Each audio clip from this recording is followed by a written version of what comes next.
Yung mga ingredients na niluluto ko, mga donated lang yung mga yan.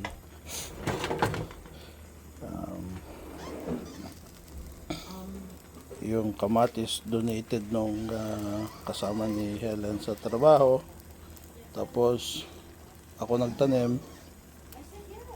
Yung talong, si Rola nang nagtanim dito sa bakuran ko. Kaya sa akin na rin yun.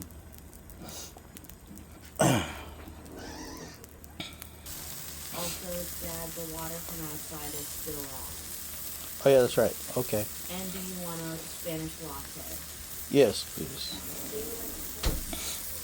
Sorry, ang dami kong interruption. Yung palang dinidiligan kong halaman bumabaha na sa labas. Kaya okay lang yan. Yeah, itong niluluto ko, omelette. Donated omelette ang tawag dito. Dahil lahat puro donation. Yun naman lang gunisa kanina. Donated din yun ng kumpare ko sa Hawaii. Manong Ninyo, I miss you. Yeah, donated yun ng kumpare ko. Every time na pupunta ako na Hawaii, siya yung nagdo-donate ng tangkunisa. So, yan yung ating niluto na na omelette. Merong pinapaluto sa akin na fried rice daw. Kaya tingnan natin kung paano mangyari dito. So sa version na to,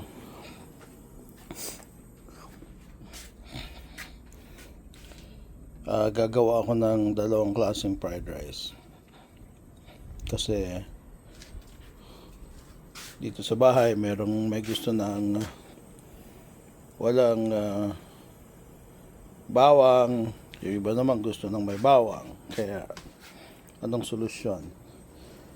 Dalawang klaseng fried rice. Dalawa naman yung kalan ko eh. This one yung portable, saka yung malaki. Gagamitin ko doon sa isang yung mantika ng langgonisa para meron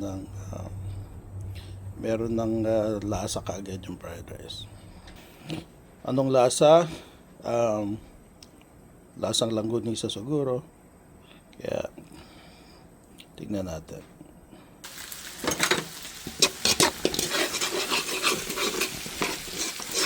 Bango.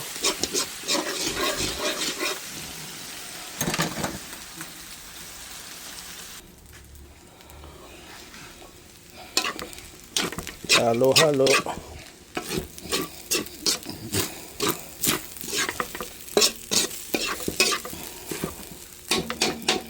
Tapos dito rin halo tayo. Ang lakas ng apoy nitong na to, maliit. Small but terrible. Kasi blue flame eh. Bilis masunog nung kanin.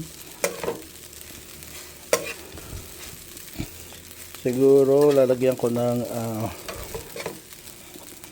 itlog to para may kulay. Yung mga customer ko naghihintay na. Gutom na yata. Pero lalagyan ko itlog para may kulay. Halo-halo natin.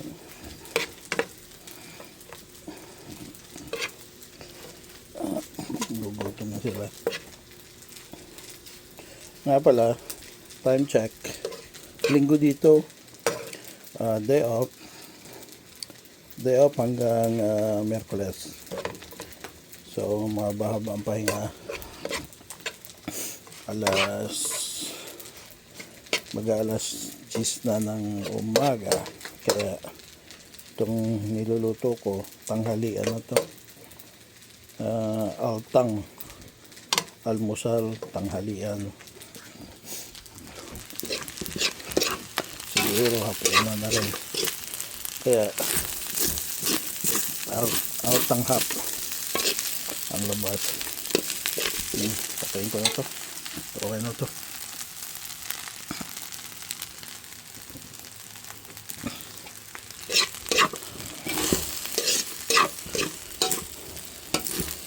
Hindi ko pa pala tinitikman to. Garlic. Maganda ng garlic lang. Wala siyang hindi masyado maalat. Lapit na tayo matapos. Luto na rin to.